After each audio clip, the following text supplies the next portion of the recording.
Eh bien, avant le bilan de compétences, j'étais en poste et effectivement, je suis arrivée sur une sorte de plafond de verre où je me posais la question de qu'est-ce que je pouvais faire par la suite. Et c'est vrai que le sentiment que j'avais, en tous les cas en France, et c'est peut-être même vérifié, qu'arrivé à un certain stade, on a une étiquette de nous sommes dans un tel métier et on ne peut pas faire autre chose que faire ce métier-là. Et également, même un type de poste au bout d'un moment donné. Donc, en discutant avec des confrères et d'autres responsables, je me suis rendu compte qu'on était à peu près tous dans la même situation. Et l'un d'entre eux avait fait un bilan de compétences et m'a orienté effectivement vers toi puisque l'on était extrêmement satisfait.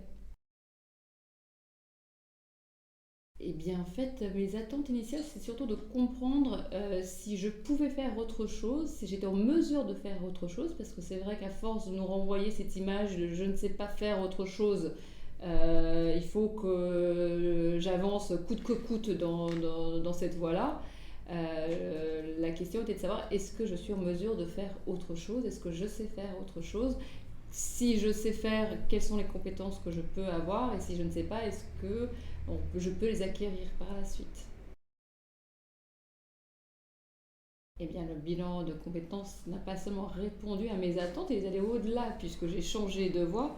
Le bilan de compétences a été très instructif sur la connaissance de moi-même parce qu'au final, j'avais l'impression ou le sentiment avec les outils que tu avais mis en place, tu en savais d'abord plus que moi sur moi-même. Et ensuite, ça m'a permis d'avoir cette connaissance et de me poser les bonnes questions sur ce que je souhaitais faire après. Donc déjà, il y avait le bilan des compétences acquises, les bilans des compétences que je ne me connaissais pas, et donc du coup de me projeter sur ces compétences et d'avoir un global pour pouvoir me dire bah voilà, c'est dans cette voie-là que je vais aller, c'est dans cette là que je me lance. Mais ça n'a pas forcément été évident parce que enfin, ça fait maintenant un certain temps qu'on a fait ce bilan de compétences et je me rappelle de, de toi en train de me rediriger vers des voies que j'aurais abandonné par manque parfois de confiance peut-être sur certains points. Donc ça, c'était vraiment le gros plus sur ce bilan de compétences. Bien, c'est ce que je disais à l'instant. Ça fait maintenant quasiment 5 ans que j'ai changé de voie, j'ai changé de métier et je suis en plus indépendante. Donc un changement radical à 180 degrés par rapport à mon poste d'avant.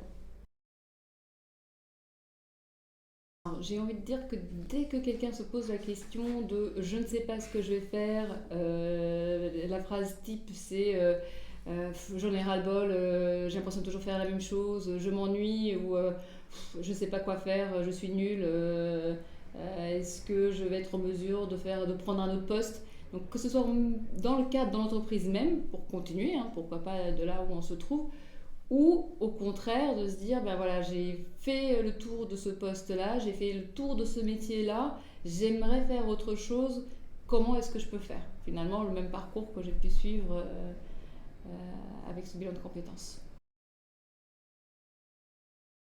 Bien, c'est d'abord l'humain qui a fait ce choix et aussi le bouche à oreille, hein, puisque c'était une recommandation.